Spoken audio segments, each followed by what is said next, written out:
Hello everyone, it's Jasmine and welcome back to my channel. Today we're going to do this really pretty, really simple floral card. If you watched my Save the YouTuber video, you'll recognize this die cut that we're going to use. And we'll get back to that in a second.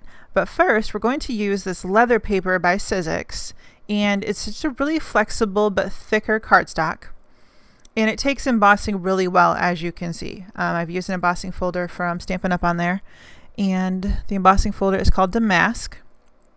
And we're going to use the template. I just die cut this from plain white cardstock. We won't be using this one, although you could if you wanted to. But we're going to mask off the leaves with some Post-it tape, and we're going to add I want some really light peachy pink blush tones for the flower. And I'm leaving this in here because I want to show you that you can do this, but you don't necessarily need to, because unless you're using brighter colors, you're not going to see the impact of it. But I used it to kind of help me place my colors. I wanted more of a deeper peachy tone in the center of the flower where the stamen would be, and then to keep the lighter, more blush tones on the petals themselves. So I'm adding back in my Post-it tape to add some green and mint and teal tones to the leaf parts of the die cut.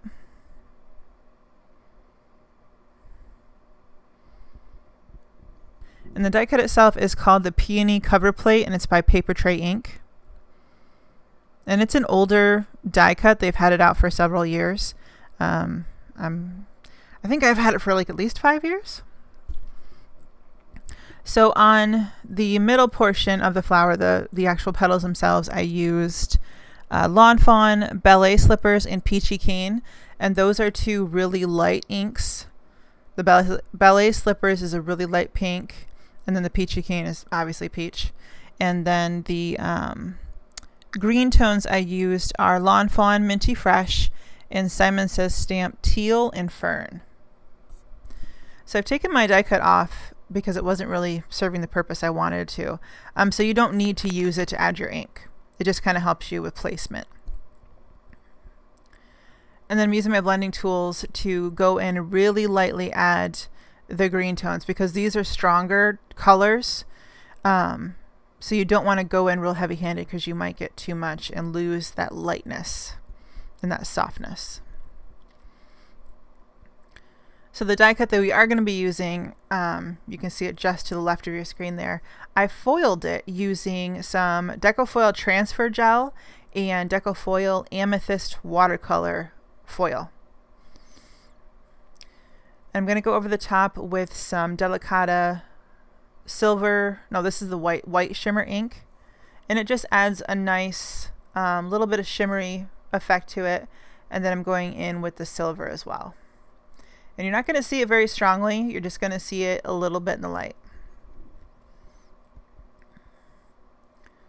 So I've used that Peachy Cane mainly in the center where the stamen would be. And then a little bit on the edges as well.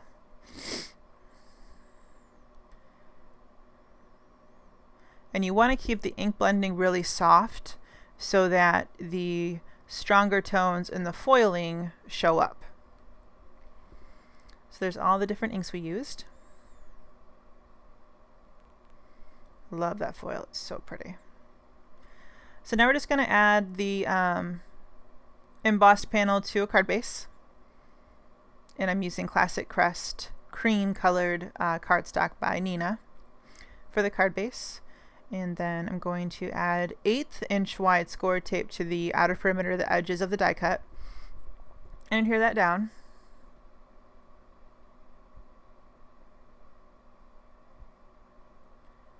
And let me know in the comments if you're interested in seeing a video on how to do the foiling on this, because it is a little bit of a two-part process, but I had it left over from another project, and I thought it was just too pretty to waste. So let me know in the comments if you want to see how I did it. And so I've got a smile die cut. This is from Mama Elephant, and I've cut it from some light teal cardstock, But once I got it down, it wasn't showing up enough for me. It just kind of got lost. And I put some Stick-It adhesive on the back of that before I die cut it. And Stick-It is a really strong adhesive, but it's also very thin, so it's perfect for die cutting, and it's kind of my go-to. So I have got a darker teal cardstock that I die cut the smile from a second time, and then put it on top and shifted it to the right just a smidge to give it a drop shadow in the background, and that finishes up the card. So thanks for joining me today. Don't forget to hit the like and subscribe button, and we will catch you guys on the next one. Have a great day, guys. Bye-bye.